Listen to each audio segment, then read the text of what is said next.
Сәлем достар. Бүгін біз ғұндар тарихы туралы айтатын боламыз. Ғұндар дүние жүзіне өзінің жауынгерлік ерлігіменен белгілі. Ғұндар туралы, оның негізін қалаған Мөде Шаню туралы және ғұндардың аты аңызға айналған қолбасшысы Аттила туралы білгілеріңіз келсе, видеоны аяғына дейін көрулеріңізді сұраймын. Сондай-ақ менің каналыма тіркеліп, лайк басып, осы видео туралы комментарий жазуларыңызды өтінемін. Орталық Азияның байтақ жерін біздің заманымыздан бұрынғы 1000 жылдықта этникалық құрамы әртүрлі тайпалар мекендеді. Оларда тұрмыстың ортақтығы, шаруашылықтың орталықтығы ірі тайпалық бірлестіктерге біріктірді. Сондай ірі тайпалық бірлестік ғұндар болды. Ғұндар біздің заманымыздан бұрынғы 4-ші ғасыр мен біздің заманымыздың 3-ші ғасырында өмір сүрді. Ғұндар Енисей жағалаулары мен Алтайды мекендеген ежелгі тайпа. Ғұн тайпасы Қытайдың хан империясы тұсында солтүстік батысында жатты. Қытайлықтар осы көшпелі жауынгер халықтан қорқып, өздерінің шекарасына Ұлы Қытай қорғанында салдыртты. Бұл туралы кейінірек айтып беретін боламын. Ғұндар туралы дерек беретін Қытай деректері. Қытай деректерінде біздің заманымыздан бұрынғы 4-ші ғасырдың өзінде Қытай мемлекеті ғұндарды өзінің солтүстік батысындағы ірі жауы деп есептеген. Сондай-ақ ғұндардың қоғамдық саяси құрылысы туралы көптеген деректер қалдырды.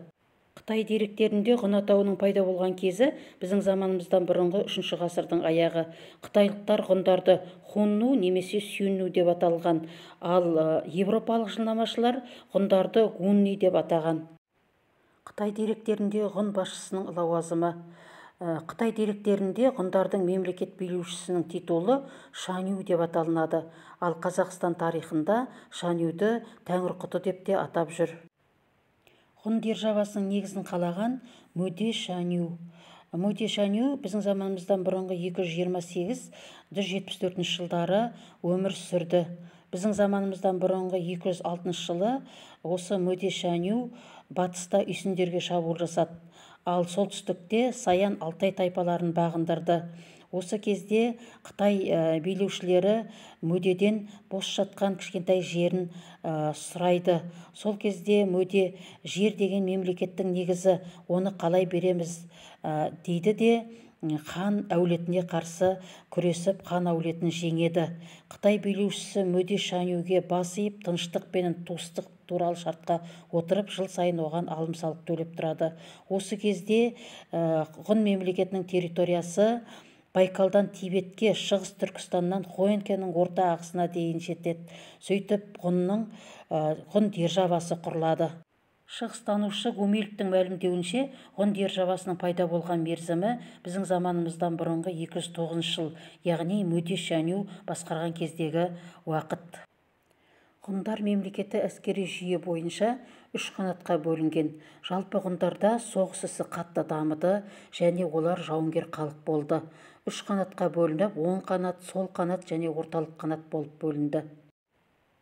Ғұн Шанюінің жақын туыстары иеленген лауазым түменбасы, яғни Ғұн Шанюі өзінің жақындарына әскери істерді тапсырды. Түменбасы деген 10 000 атты әскерге ие болатын әскербасы. Ғұн мемлекетіндегі түменбасының әскерінің құрамы 10 000 атты әскер болды. Сондай-ақ түменбасылар мыңбасыларды, жүзбасыларды сайлады. Осы әскерді ұстап тұру үшін, аппаратты ұстап тұру үшін халыққа салық салынды. Ғұн мемлекетіндегі ру саны 24 болды. Оларды түменбасылар басқарды. Әрбір түменбасыда 2000-нан 10 000-ға дейін әскер болды. Осы әскердің санының көптігінен кейбір түменбасылардың дербестігі де болды. Ғұн мемлекетінде ақсақалдар кеңесі жылына 3 рет шақырылды. Онда мемлекеттік істер талқыланды, сондай-ақ аспан құдайына құрбандықтар да беріліп отырылды. Ғұндар мен Қытай елі арасындағы соғыс қимылдар созылған уақыт 300 жылдан астам уақыт болды. Қытайда Цин мемлекеті кезінде ғұндарға қарсы 300 000 жауынгерменен соғысқа шықты, бірақ ғұндар державасын талқандау мүмкін болмады. Солтүстік көршісінен қорғану үшін тіпті қытайлықтар Ұлы Қытай қорғанында салды.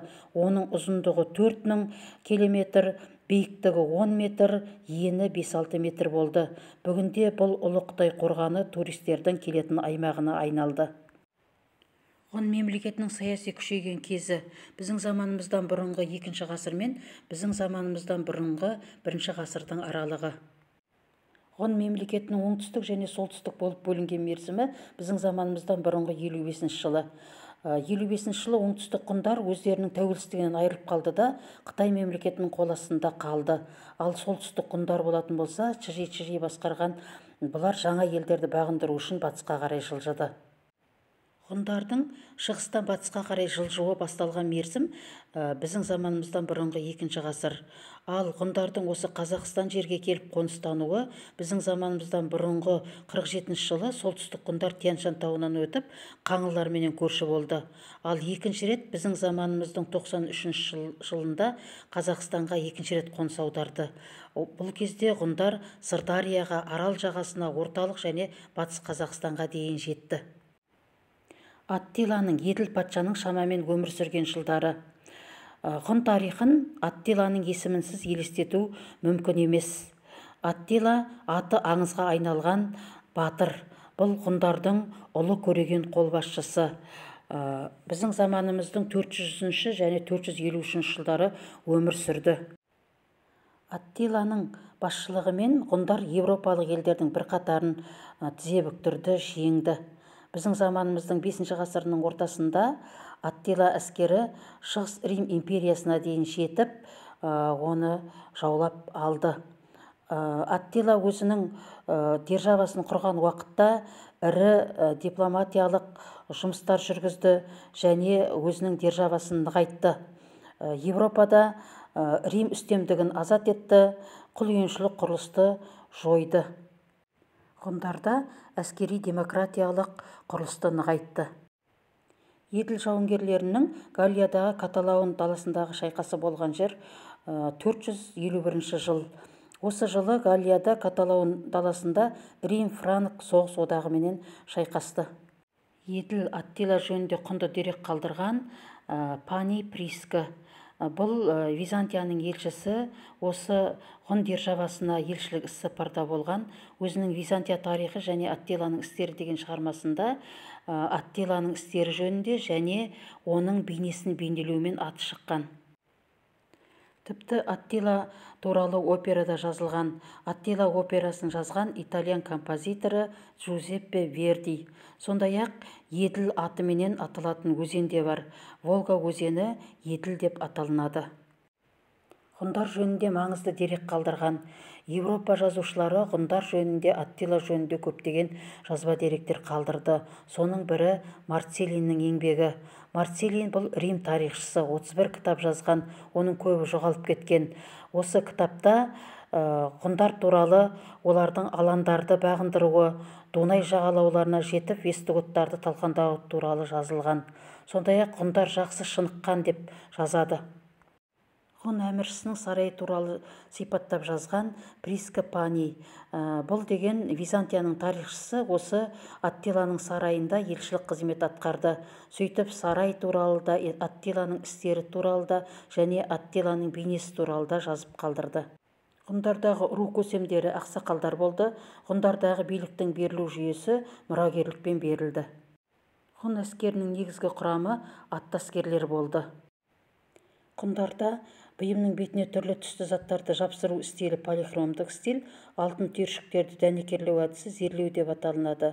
Достар, мен сіздерге пайдалы ақпарат бердім. Менің каналыма жазыла кетіңіздер.